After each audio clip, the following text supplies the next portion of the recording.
ವಾಗಿ ಹಾಗೂ ನೈಜ ಸುದ್ದಿಗಳಿಗಾಗಿ ವೀಕ್ಷಿಸಿ ಸತ್ಯ ಸುದ್ದಿ news Kannada. Indian Premier League IPL final ಪಂದ್ಯಾವಳಿ ನಡೀತಾ ಇದೆ. ರಾಯಲ್ ಚಾಲೆಂಜರ್ ಬೆಂಗಳೂರು ಹಾಗೂ ಕಿಂಗ್ 11 ಪಂಜಾಬ್ ನಡುವೆ ಹಣಾಹಣಿ ನಡೀತಾ ಇದೆ. ಈ ಪಂದ್ಯಾವಳಿ ಬಹಳ ರೋಮಾಂಚನದಿಂದ ನಡೀತಾ ಇದೆ. ಇಂದು ಹರಿಹರನಗರದ ಇಂದಿರಾನಗರ್ ಹಾಗೂ ವಿದ್ಯಾನಗರ್ ಮಧ್ಯೆ ಇರುವ ಸಾರ್ವಜನಿಕ ಪಾರ್ಕ್ನಲ್ಲಿ ಪವರ್ ಸ್ಟಾರ್ ಪುನೀತ್ ರಾಜ್ಕುಮಾರ್ ಅಭಿಮಾನಿ ಬಳಗದ ಸಿದ್ದು ಬೇಡರ್ ಮತ್ತು ಇವರ ಸ್ನೇಹಿತರು LED ವಾಲನ್ನು ಅಳವಡಿಸಿದ್ದಾರೆ. ಈ ಪಂದ್ಯಾವಳಿ ವೀಕ್ಷಿಸಲು RCB ಮತ್ತು ಕಿಂಗ್ 11 ಪಂಜಾಬಿನ ಫ್ಯಾನ್ಸ್ ಹೆಚ್ಚಿನ ಸಂಖ್ಯೆಯಲ್ಲಿ ಉಪಸ್ಥಿತಿದ್ದರು. ನಮ್ಮ ವಾಹಿನಿಗೆ ಸಿದ್ದು ಬೇಡರ್ ಮಾತನಾಡಿದ್ದರು. ಸೈಯದ್ ಇರ್ಫಾನ್, ಸತ್ಯ ಸುದ್ದಿ ನ್ಯೂಸ್ ಕನ್ನಡ, ಹರಿಹರ.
ಹಾಯ್, ಇವತ್ತು RCB ಮತ್ತೆ ಪಂಜಾಬ್ ಫೈನಲ್.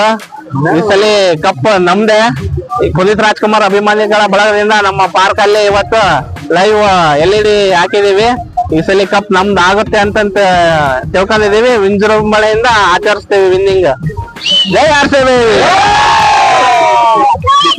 ಆಗ್ಲೇ ಬೀಳಿ ಈ ಅಷ್ಟೇ ಅಮ್ಮರಿಗೆ ಹೇಳೋದೊಂದೇ 6 ಮುಗಿದ